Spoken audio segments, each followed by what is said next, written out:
What's up, beautiful people? Today's conversation is in Johannesburg, South Africa, with social impact professional Uvania Naidoo. She's a fifth generation Indian South African, and this conversation is the fourth in a series where we've been hearing from different cultural communities in South Africa to better understand their lived experiences. In this conversation, we discuss how the remnants of apartheid persist in everyday society, the origins of Indians in South Africa, and her perspective on relations between the Indian community in South Africa and other communities in South Africa. Subscribe for more conversations like these as we explore culture and local communities around the world. Welcome to your extended family.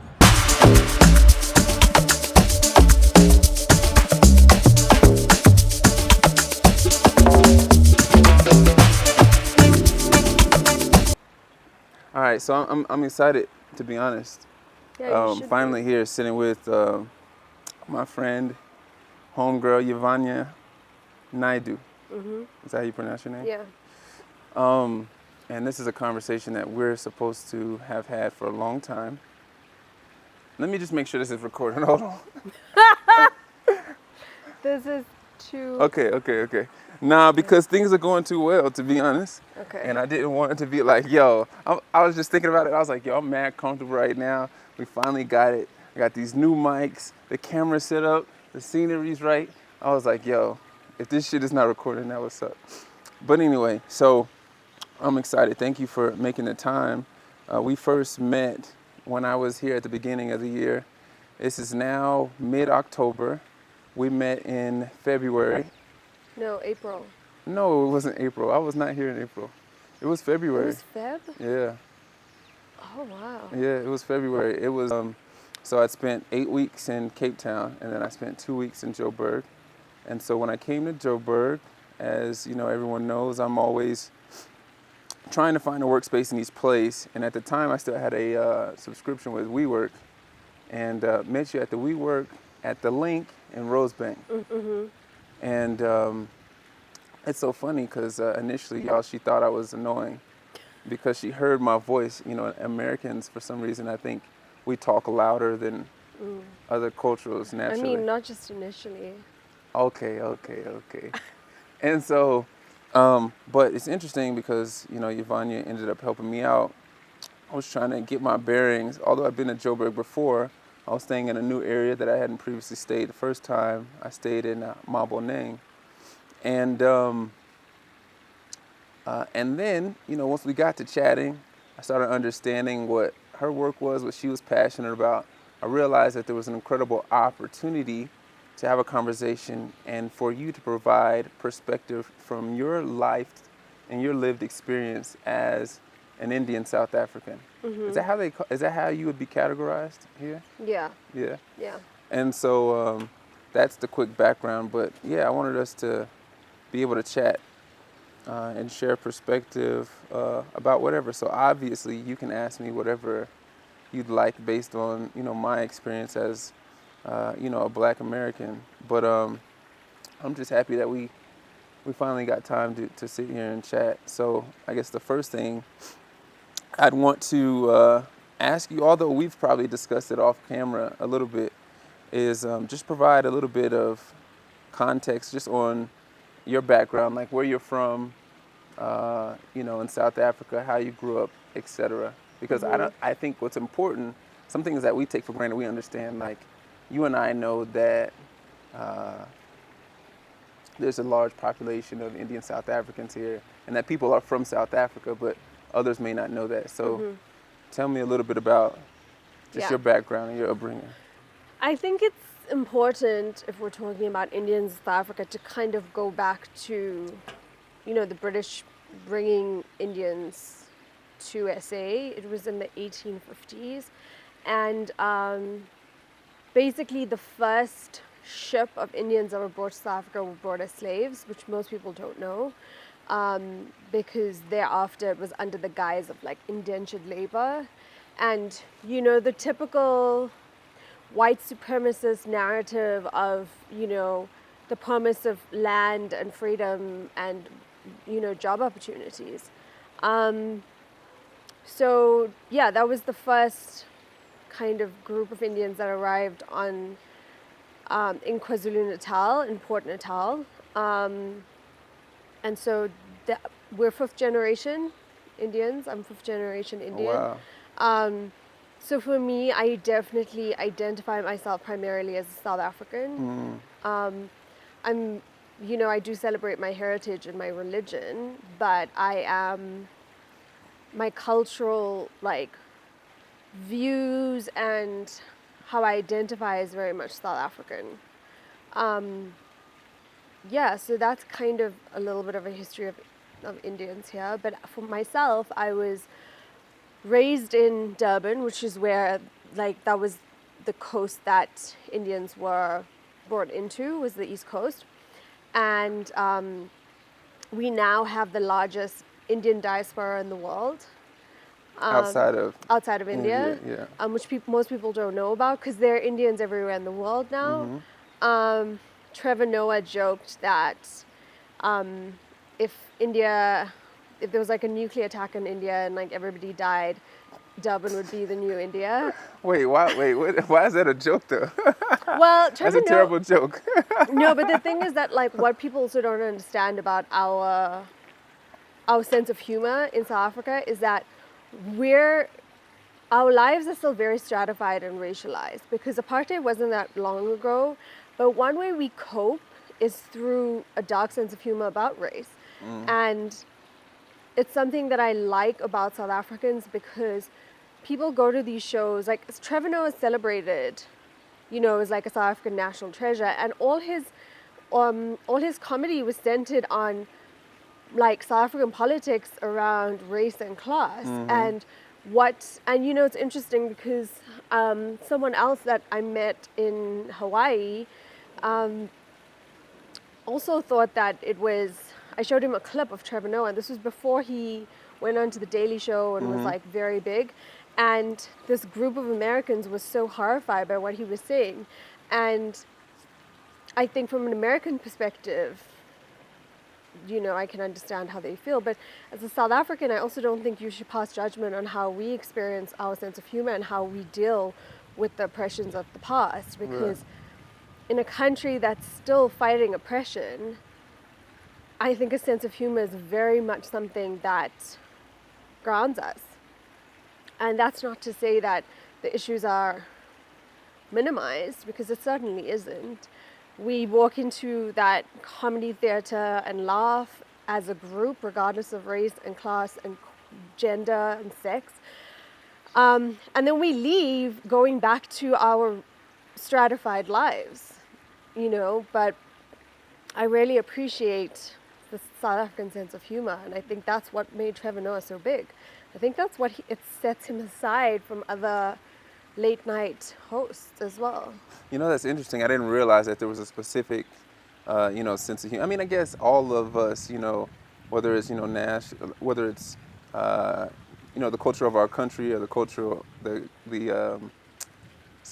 culture of our country or the culture of our heritage, we all have different senses of humor. But I didn't realize that there was a specific, I guess, a little bit darker humor, like here in South Africa. But one thing I wanted to make sure, but we illuminated those. Tell me about your background as far as where you're from, because I know you're from Durban. We're in Johannesburg now. Okay. Just tell me about, where you grew up. Okay. How you got here. Okay. So I grew up in Durban.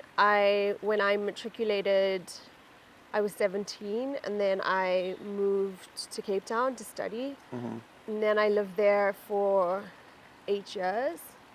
And then I moved to the States for a year. I was doing a research fellowship. And then I moved back to SA and to Johannesburg.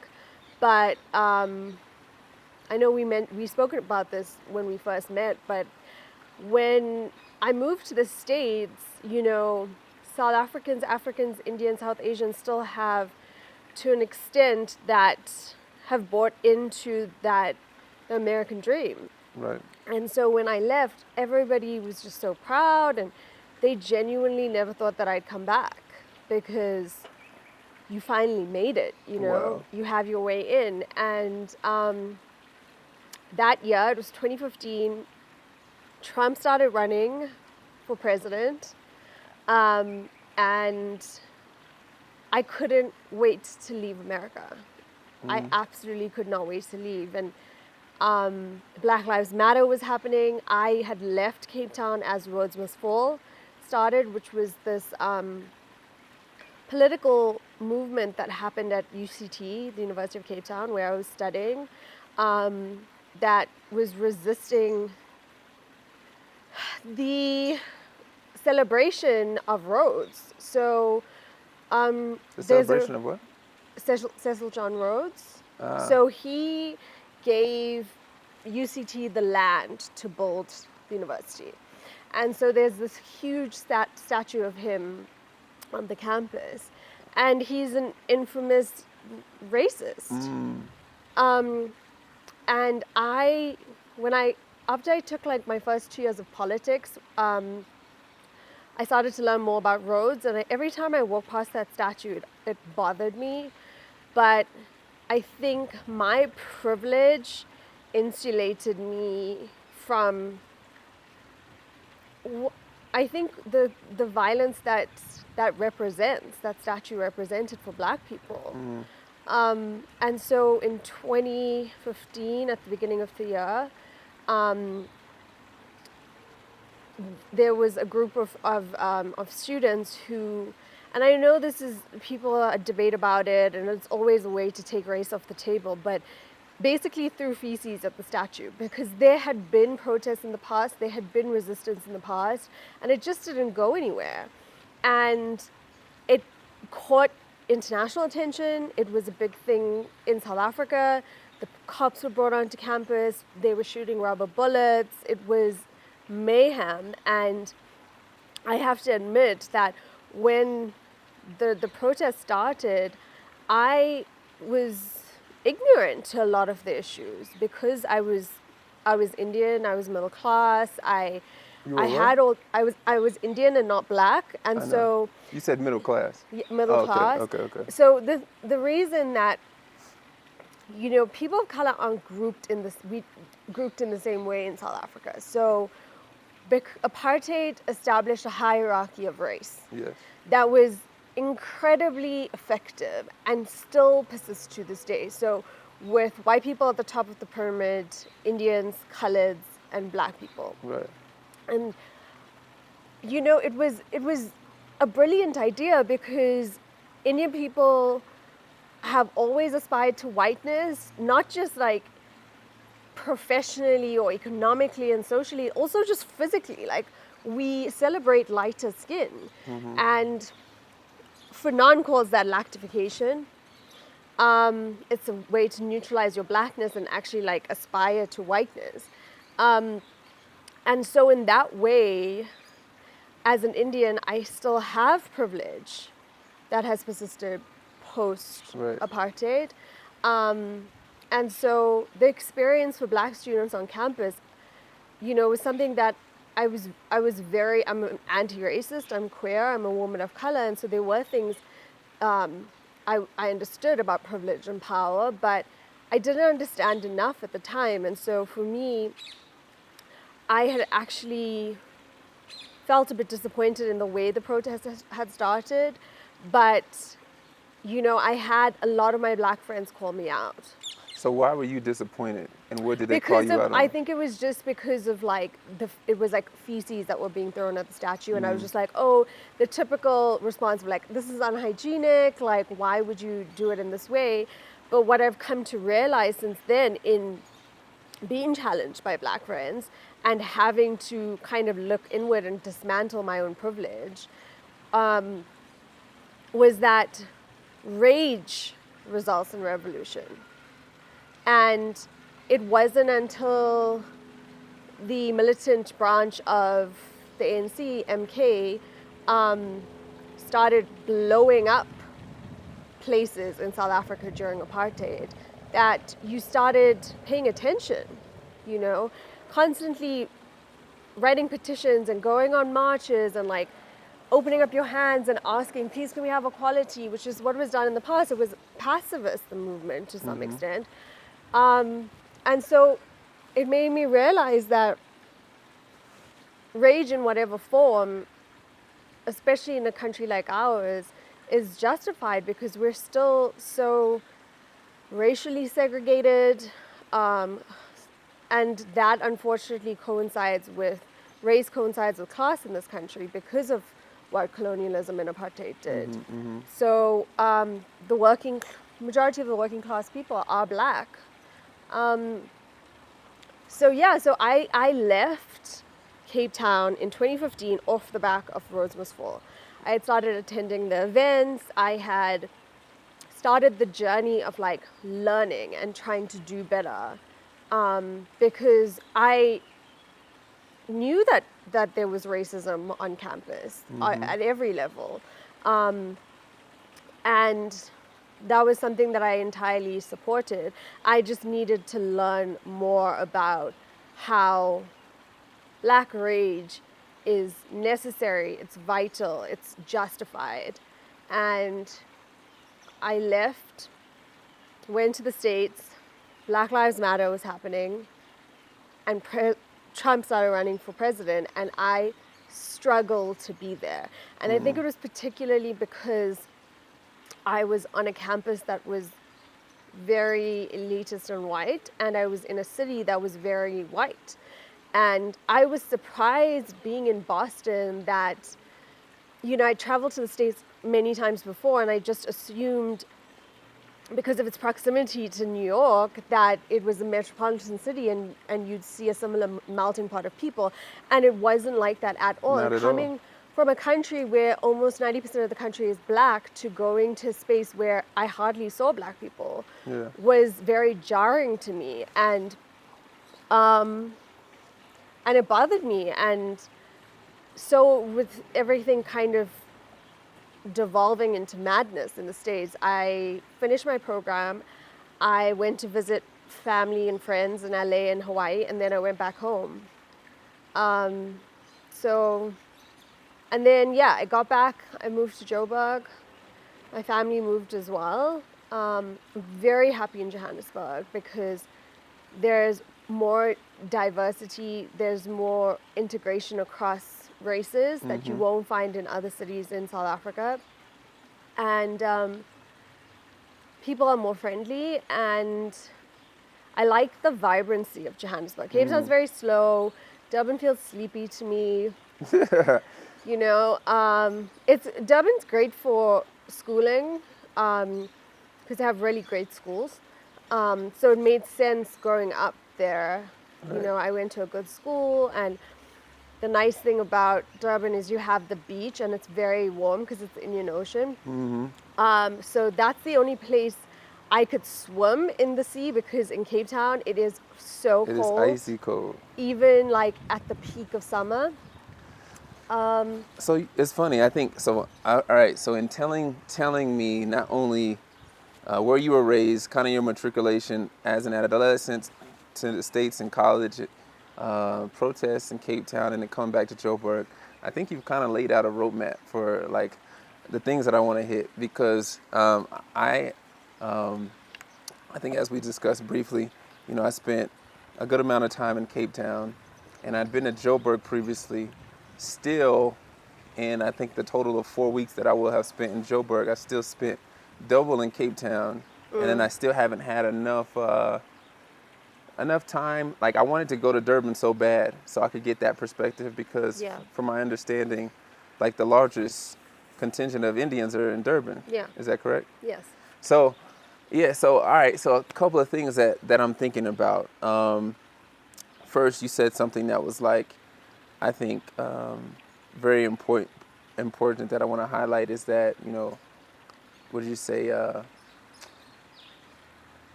Basically, you said rage supports revolution. Basically, like the sentiment is that rage is the catalyst for revolution, which made you check and reflect on how you were critiquing someone else's protest. Yeah. Another thing that you said that was important, or that, kind of triggered a thought in my mind, is that how you're fifth generation, South African, and so how, although you're still grounded in Indian heritage, that you would classify or identify more as South African than you would Indian.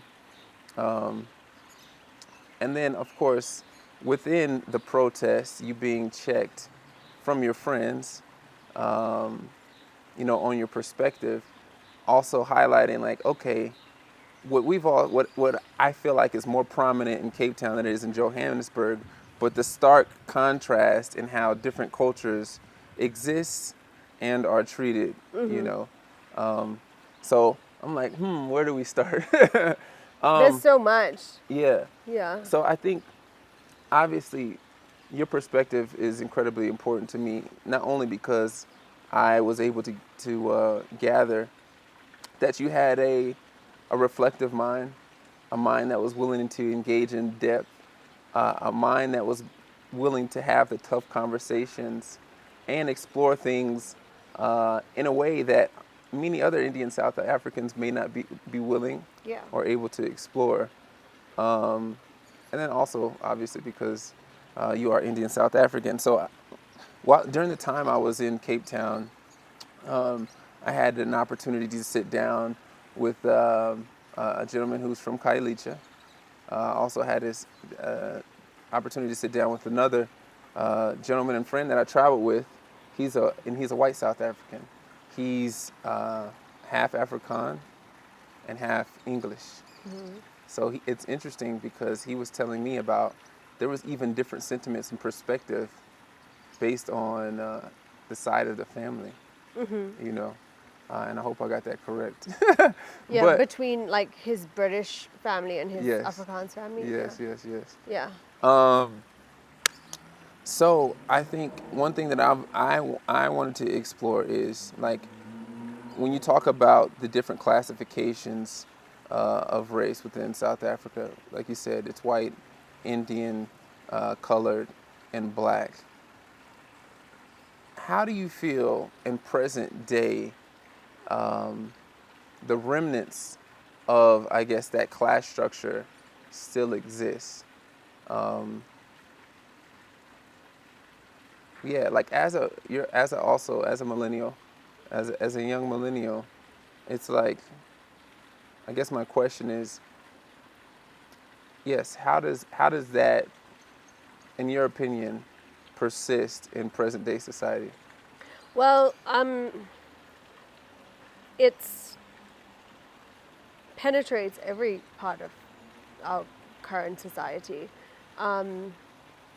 in terms of access to services, in terms of access to jobs, in terms of, we're still very much geographically segregated, which is what the Land Areas Act did during apartheid, where the races were separated into different areas, as part of like segregation, which was again very effective. And white people were in the cities, and the further out you went, you went Indian and then colored and then black, depending on, I guess, the city you were in.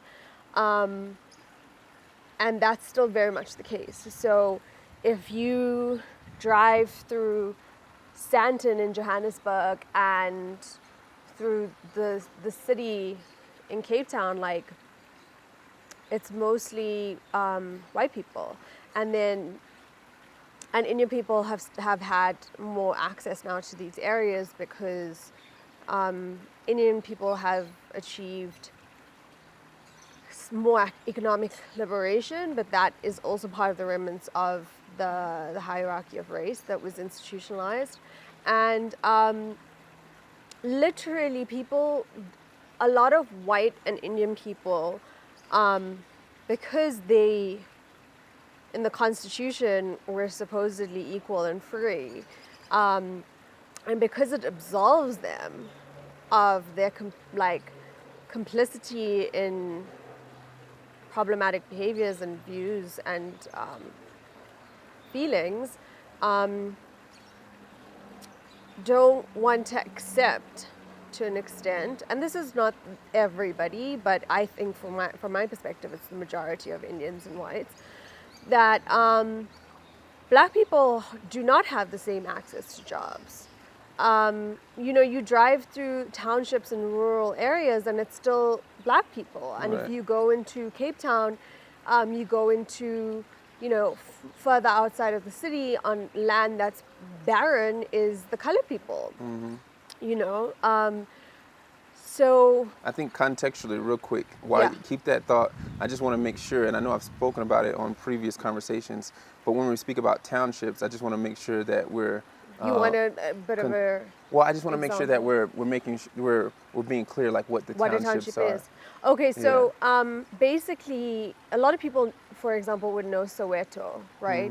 And that's in Johannesburg, and that's where a lot of black people in Johannesburg live, still working class, a lot of poverty. Like, the interesting thing about South Africa is you can drive from one end of a city to the other end and physically see the Absolutely. differences. Absolutely. So a township is an area in a city that's generally a black area, and there's generally high levels of crime, and people have to travel further from where they live to their jobs. Right. And then a rural area would be farms outside of the city, where some places, there's not access to water and Right. electricity, which is funny now because I feel like most people don't have access to electricity in this country because of load shedding. But yeah, that's kind of like the difference between a Right. township and a rural area. One thing I wanted to illuminate, though, or I wanted to provide context for, is why a township exists. And the reason, and again, please correct me if you have a better perspective, but the reason that the townships exist is because that's what people were classified into during, and I guess before, I don't know what the period you would call before apartheid. Because apartheid, in my mind, I would look at like apartheid like the civil rights movement. Like it's the revolutionary period, where things begin to change. Is that how you would describe it?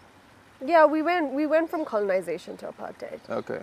And So, so the British basically handed over rule to Afrikaans. But yeah, I'm sure that there was resistance during colonization, but I do think primarily it happened during apartheid. okay. And And your question, so about the townships, just to give you a bit more perspective, why there were black townships in cities was because white people and the apartheid government and white supremacy needed cleaners and gardeners and people to do manual labor and come into the city to work for them. And so it was, a place where black people would reside and then travel into the white area and into the cities to work for these white people. And so it was like there's proximity for them to come in because they're not having to come in from like a rural Eastern Cape. And that's kind of how townships were erected in cities right. for that reason. So, understanding that, and then from the things that I've experienced and learned since I've been here, even before, and even like because I was learning like maybe even in the 19th century, when there started becoming like townships, that there were a way to also just literally separate different communities from each other. So black people would have their township, colored Yeah. would have their township, and that's something I was able to visit and experience in Cape Town. And then also, but there was what was the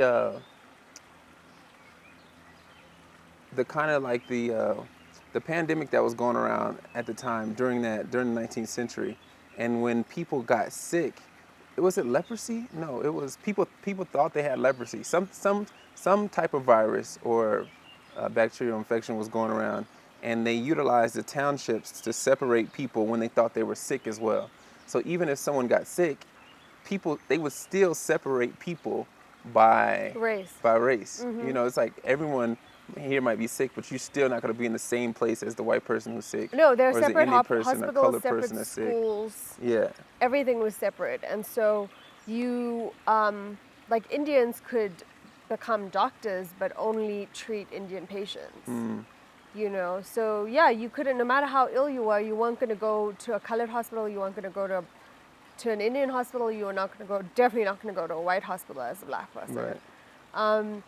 And now, you know, we have private hospitals everywhere, and I would say a lot of Indian people and most white people, you know, have financial freedom and access, and so, you know, they're patrons of private care, and then it's poor people and predominantly poor black people who are still rely on state hospitals, and, you know, they're not well funded, they're not, the facilities are pretty terrible.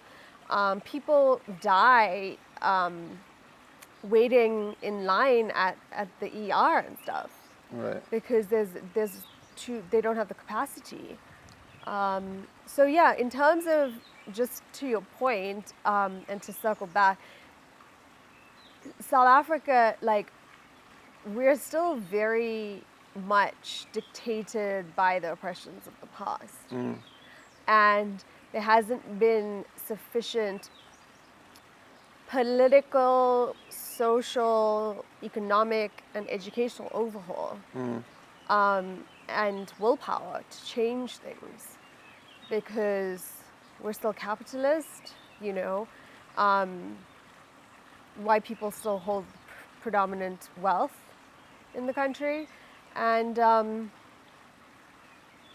you know, Nelson Mandela did a good job of building this narrative of the Rainbow Nation, because it brought South Africans together at a time that was very precarious, coming into democracy, and it was to prevent civil war, which happened in most African countries when independence happened.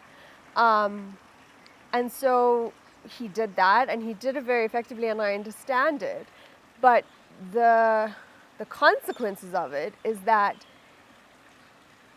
it's still, a lot of people who are served by the injustices and the inequity continue to buy into this narrative that is very much not the case, and is not actually true of what's happening on the ground. And so there are so many different, like, structures and decisions and that were put into place that has kept South Africa in a very specific place, and hasn't allowed, we haven't achieved equity and equality and access and diversity in the way that we hope to, and perhaps even the way that we claim to. But the one thing I like about South Africa, and I couldn't stand about America, is because we are very honest. Everybody talks about politics. Yeah.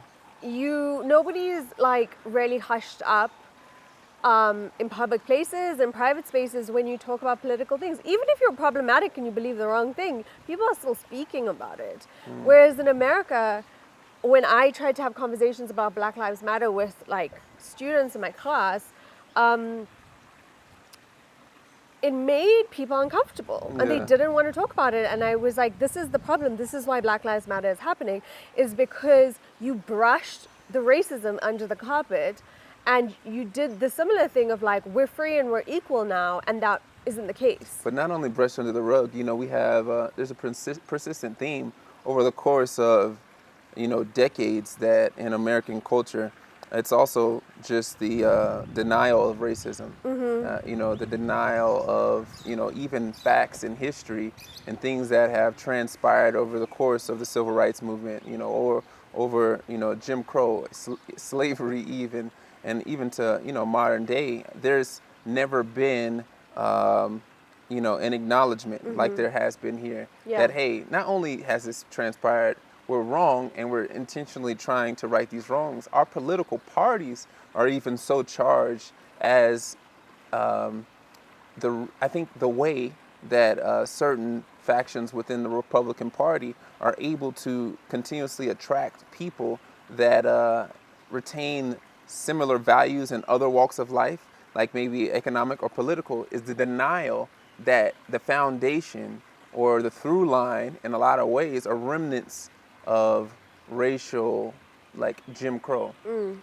Just to give a quick caveat, and they'll like to, again, deny that by saying, oh, we were the party of Lincoln, and it, as to dismiss that things can change Yeah. over time and that the sentiments and or values that another party once held, because Democrats in the South in the past, and I'm not to get into the weeds, they were racist as well, right? And but it seems not only it seems as though there's very relevant, specific, identifiable, and articulable evidence that kind of the foundation of the Republican Party is to ensure that certain Americans, which is basically the white American, retains their ability to achieve their American dream. Rich people are able to keep and sustain the gap, the wealth gap, the racial wealth gap in the United States, and their policies, suggestions, and the way that they vote and rally their base is such that to demonize immigration or just even acknowledgement of the past of slavery, or even, again, gaslight that entire scenario, and even when you want to have conversations about reparations. So I think that takes us into like a great, like one thing that I've always said, and I think I was telling some other friends, is that there's a certain kinship in my mind between how the South African culture and like American culture, and I always say that specifically within the Black community, but I just think dynamics are similar, or most similar to South Africa if I'm looking at any country on the continent, because one, you have the way that colonialism affected both countries, and the way that both countries have, or the oppressed people in both countries have moved towards, like, revolution, I think is similar. One thing that's really interesting to me, though, is not only how the country has dealt with it with an acknowledgement, but how the people have dealt with it. Apartheid itself was 30 years ago. Jim Crow was 150 years ago. Civil rights movement, 150, almost 160 years ago. Am I getting my time right? Yeah. So, and much more progress in many ways, I feel like, has occurred here as opposed to the States. But also, okay. I was going to say, but also in some ways, I feel like, and I was telling my other friend this, I feel like it's more progressive in ways, but also less progressive in ways. Like, because when I go to Cape Town, that reminds me of like some areas in the South, but even a little bit more starkly so. It's very clear and evident that Black people are the workers, white people are the owners and the managers And the employers. yeah, and then so it doesn't matter, like, it doesn't matter what someone's ability is. There's literally, it seems as though there's dynamics where they will not allow, like, Black people to be in charge, which is like, it's like crazy how, like, I'll literally be in a restaurant and only see Black people, right? And then all of a sudden it's a white manager that pops out the back, and I'm like, how is this? Yeah. And it's like so consistent. Yeah.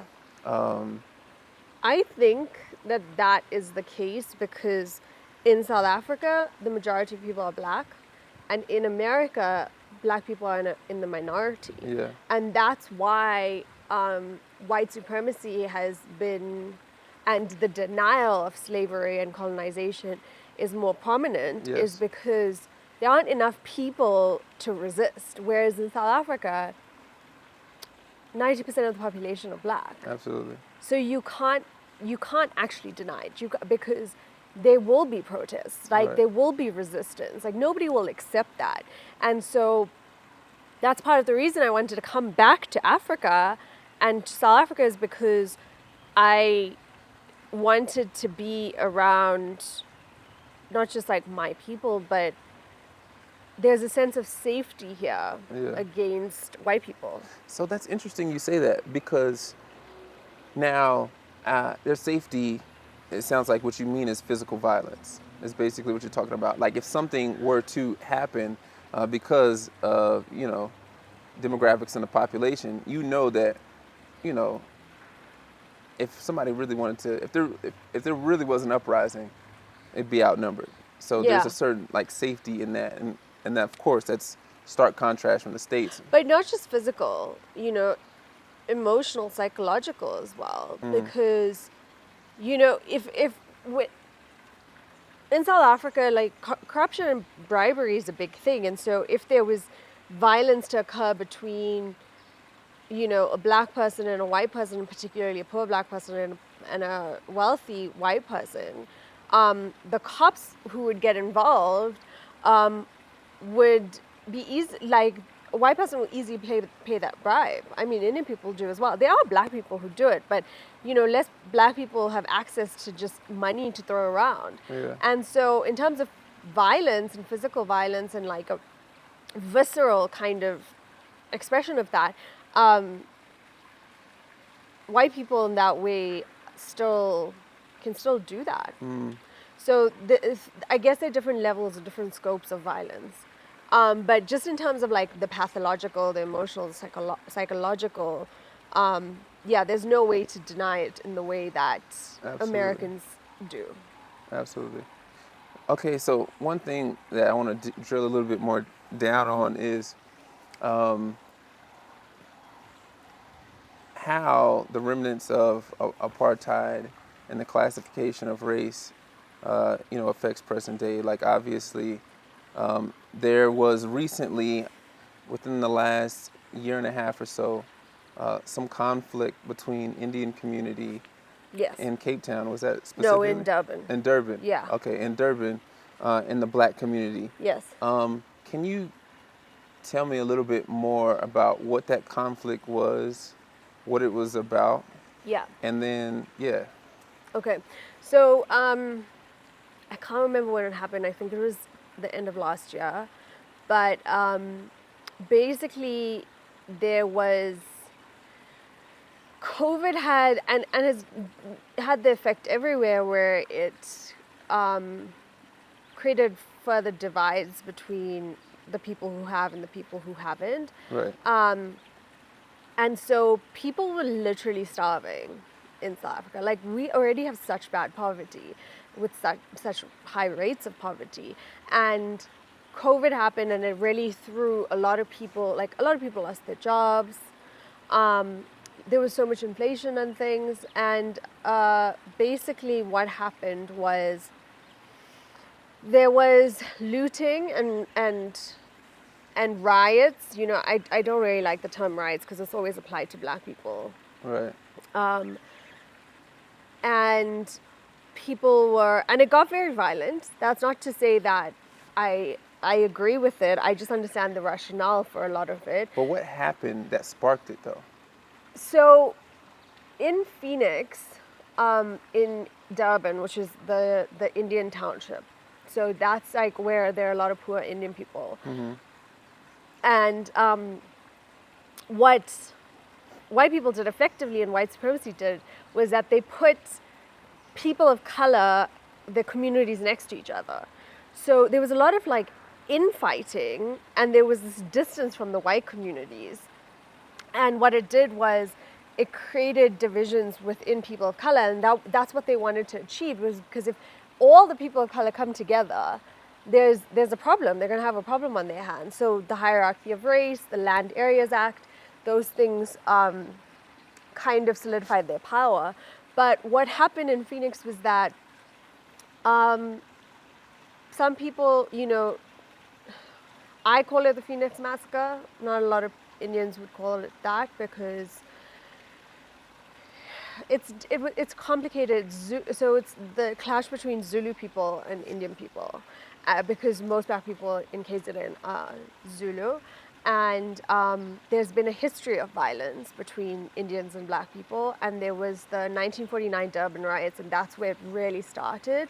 That tension started then, and that violence, and it kind of, I think it grew in some ways, and it just persisted in other ways. And what happened in 1949 was that all these, Indian people were given greater access because of the hierarchy of race, and they had businesses and stores and was in Indian areas, but black people were patrons. And I think what happened was the black people were dissatisfied that there was so much encroachment of Indians into spaces that black people believe should be theirs, and access that they should have, and their ability and support to own businesses and stuff. And so the 1949 riots was, and what people don't talk about enough is that the government, the white government, had armed black people, and there was these riots, and Indian people were killed, Indian women were raped. And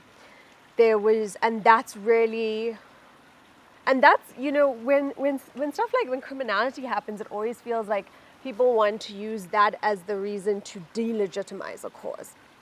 And I can say with like 100% certainty, as someone who is Indian, that Indian people are racist. Mm-hmm. Not every Indian person, but the majority of Indian people.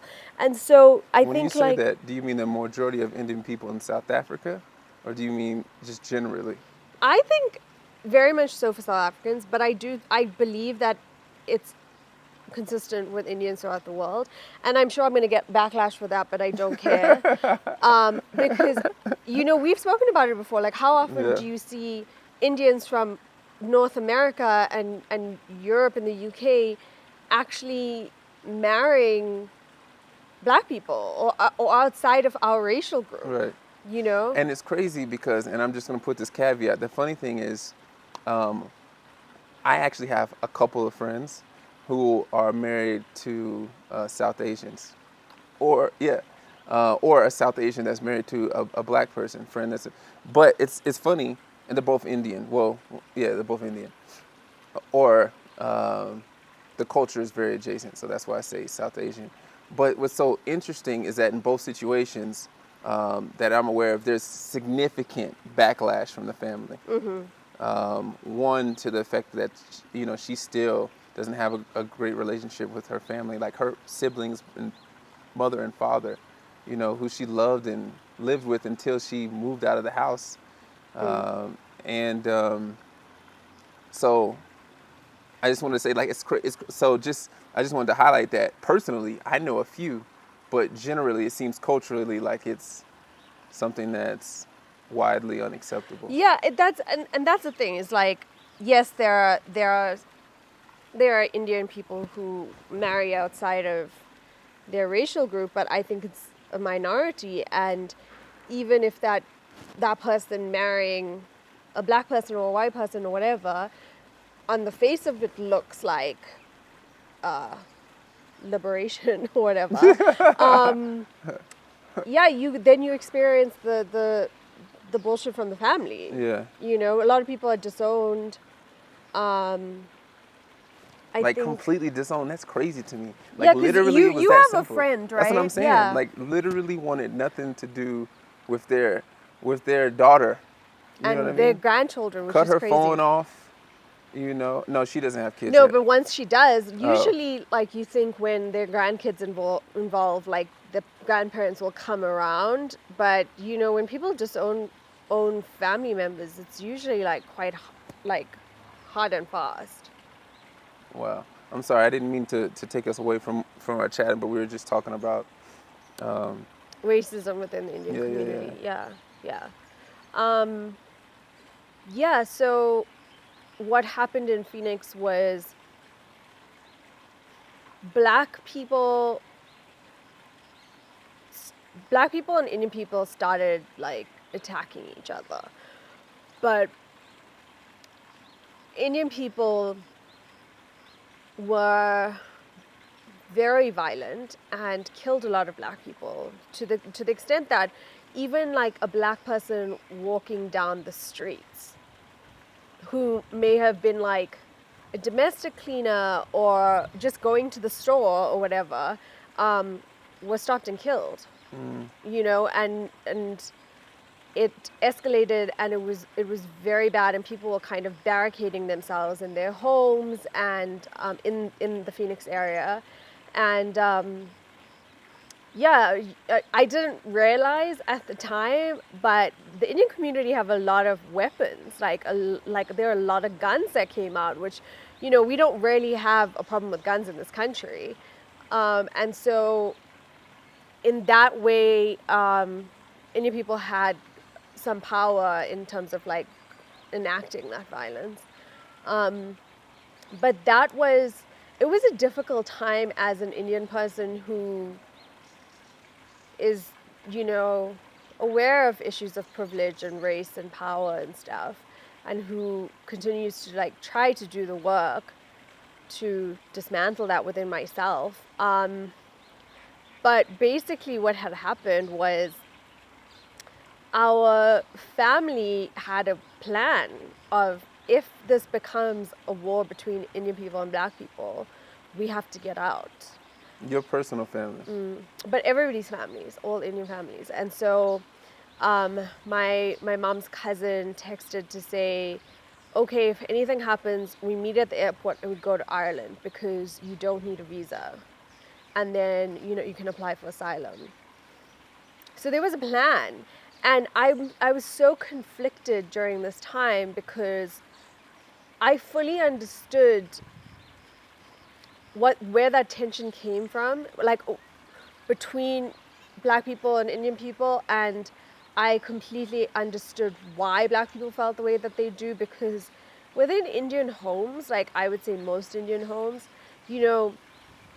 domestic helpers are still called girl and gardeners are called boy. Damn, I didn't know that. And like still to this day, there are places like some homes where they're like cleaning staff and whatever will have different cutlery and crockery. And sometimes access to different foods, like not like, like maybe peanut butter and jam, and not really be able to get into like the groceries that the family would eat. And so for me, I was just very conflicted because I supported black people in terms of their resistance to Indians because of the way that they were being treated. Right. But if it came down to a war, it was only Indian people who would help me. Wow. So for me, it was very complex, and I really struggled with that. That I'd have to leave this country, and justifiably so, that if someone came in to kill me and my family, they aren't going to sit there and ask you about your political values and your social justice values. I'm just real. look like any other Indian. It was a scary time. Wow. That's really interesting. One, because I didn't know that happened, but to hear the real concerns that you had for your families and your own safety, even though, which I want to get into maybe on a part two, is that you have different political values in your family than many of your family.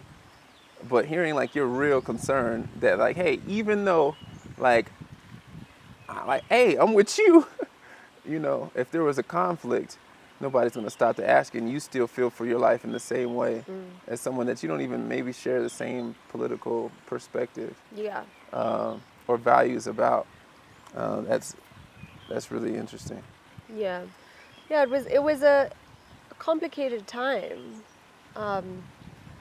and that's why I think there's so much violence in South Africa, because there's so many unresolved issues, and because there hasn't been an overhaul, like what I mentioned, politically, socially, etc. And so people are angry, and that's fair.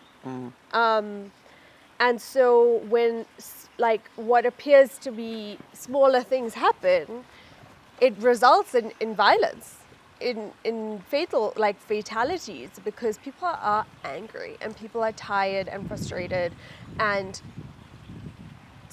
just want to be able to like put food on the table for their families. And that's not to say during the riots there wasn't opportunistic crime and like gangs getting involved, which I completely don't support or agree with. But a lot of people were like running into like Checkers and Pick and Pay and buying and taking groceries. So to make sure I understand it correctly, so we talked about a little bit of the history and foundation on why there is conflict, but during the conflict that happened at the end of last year, you were saying that basically, and again, I still don't understand what sparked it. You were saying it's just maybe tension that bubbled over, and the catalyst was COVID, because people didn't have. There started to be a series of, disruption. Yeah. Okay, and it sounds like what you're And describing. it started in Durban. Okay. And so the tensions that existed in the communities came to light and Right. kind of reared its head. Right. And yeah, it was scary. Like the videos going around on social media where Indian people were barricading the areas, white people started barricading their areas, not allowing black people in. On one end of the street there were like black people protesting, and on the other side there were Indian people standing there with guns. Right.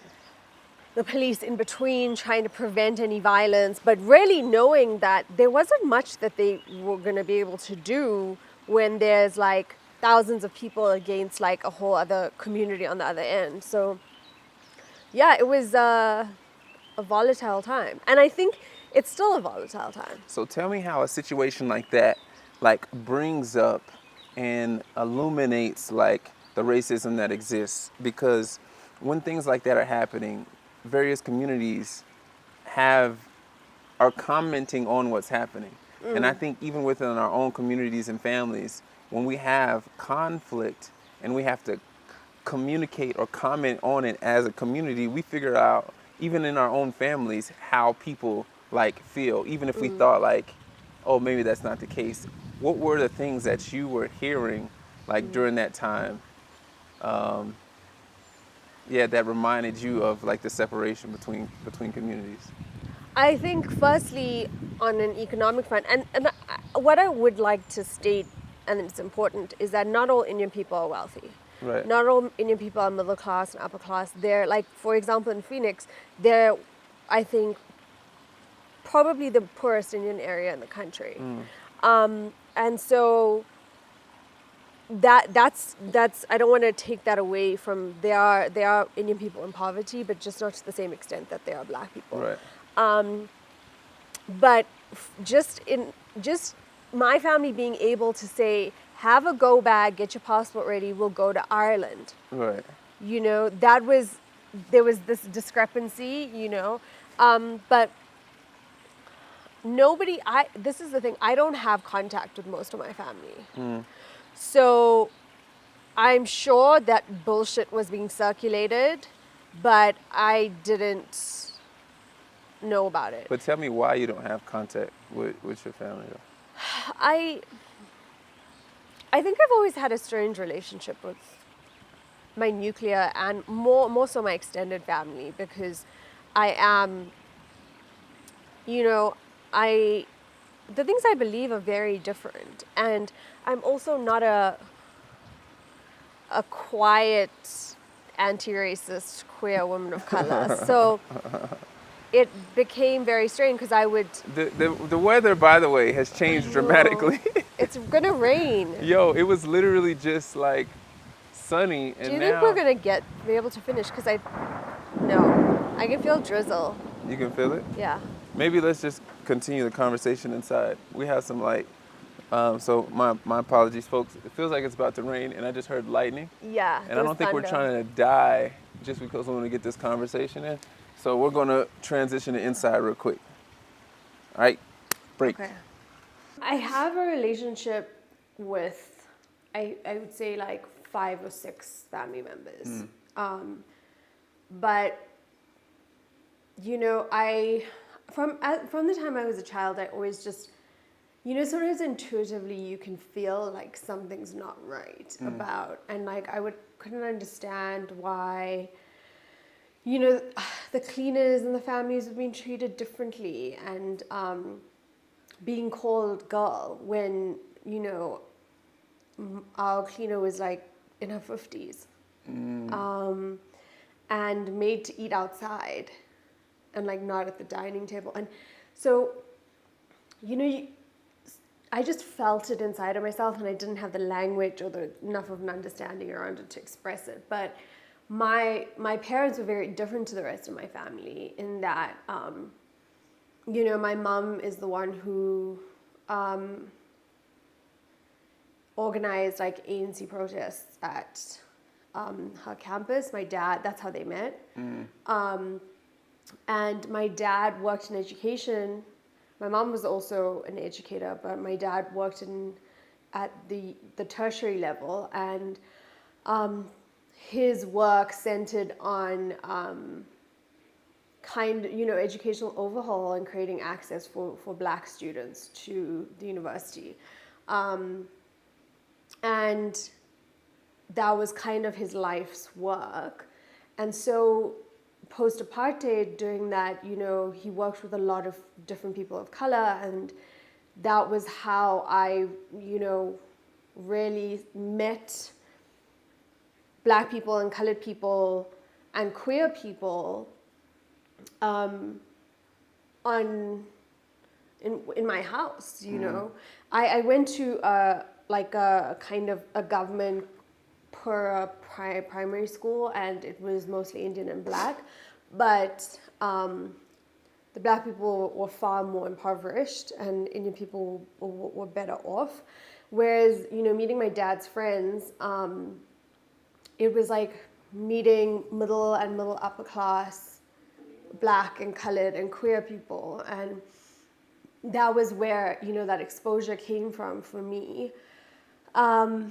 And I think that really colored mine and my sister's views, and we were therefore like raised differently because of it.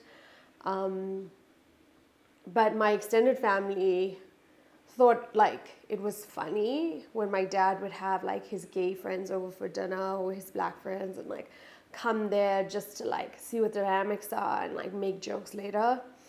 And I think as I've gotten older, I have become more discerning and more decisive, and also am able to resist my mother.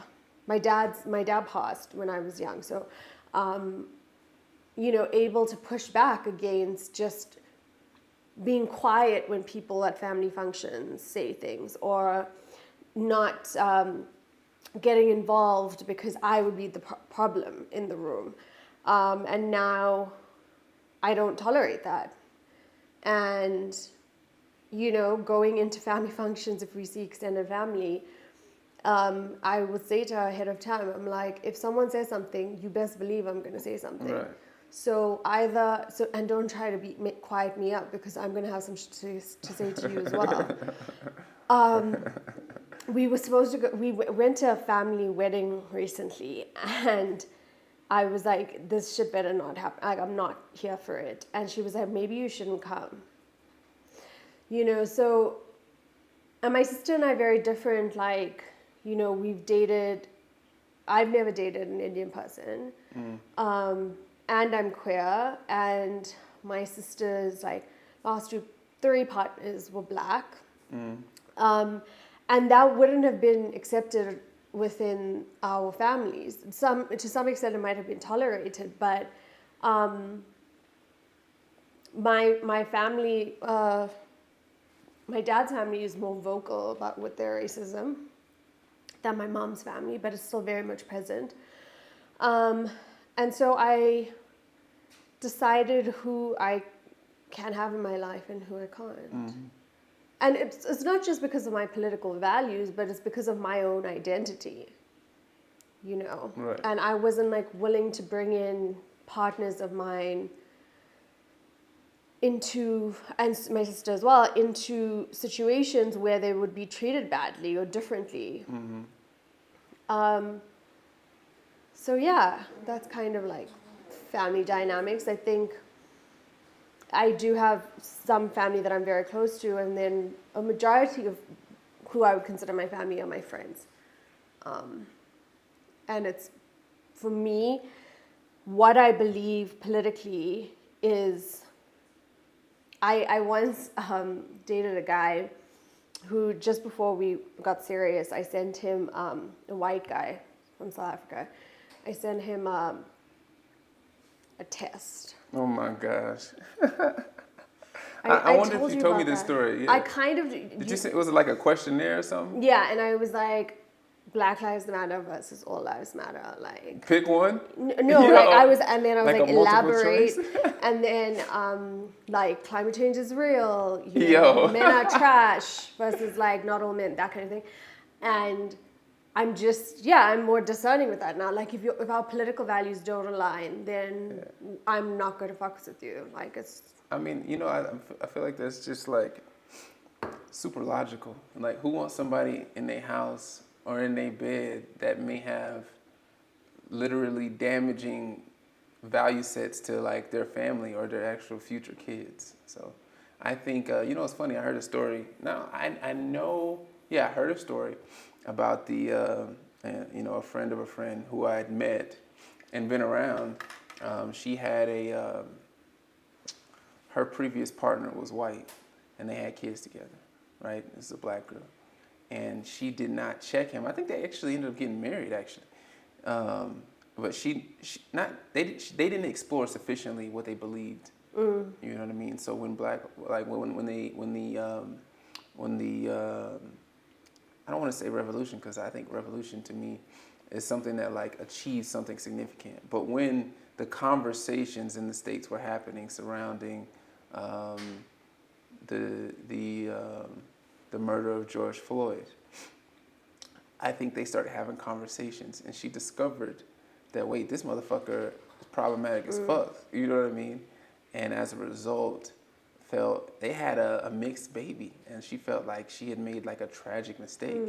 And so what you've done to me is just proper due diligence. Yeah. Like, how you gonna be out here sharing your life energy, you know what I'm saying, and creating new life with somebody who you don't know shares, you know, the same value set that literally affects your family. So I think it's although it's funny, that shit is mad funny. Like, imagine going on a date and getting a questionnaire. I would probably, like, it's funny because while I'm telling you it's valid, I'm like, yo, if that happened to me, I would be like, what the fuck is this? Yeah. Like, you know what I mean? Yeah, it makes me seem crazy and unreasonable, but I'm just like, I'm older now and I don't have time to like fuck around with people who I don't really see a future with. Right.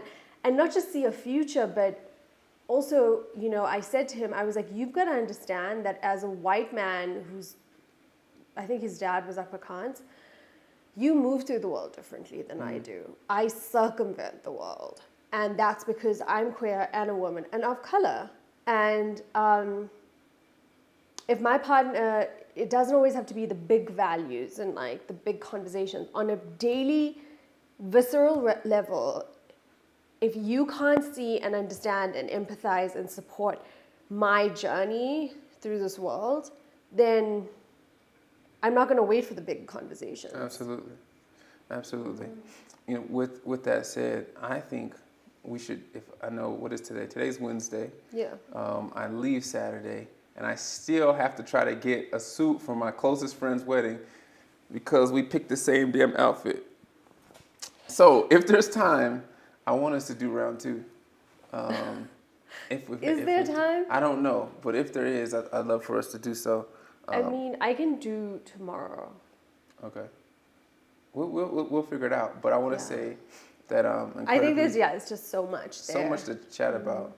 And if I didn't have a migraine this morning, and I wasn't bumping up a meeting in the next 10 minutes, I would continue chatting. But I want to say I'm incredibly grateful for your time.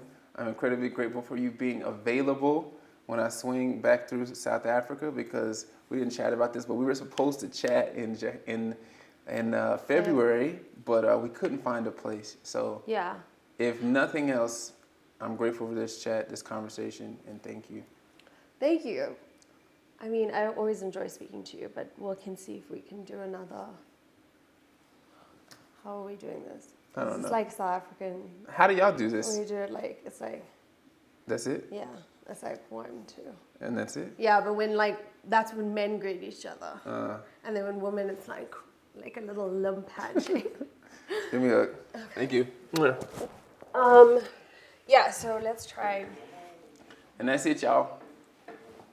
If you've made it this far, I want to thank you for listening to this week's conversation. Here, we believe the best in humanity is realized when we learn from and embrace the differences in each other. That makes us a little more open-minded, more inspired by the people in the world around us, and a step closer towards building that ever-growing extended family.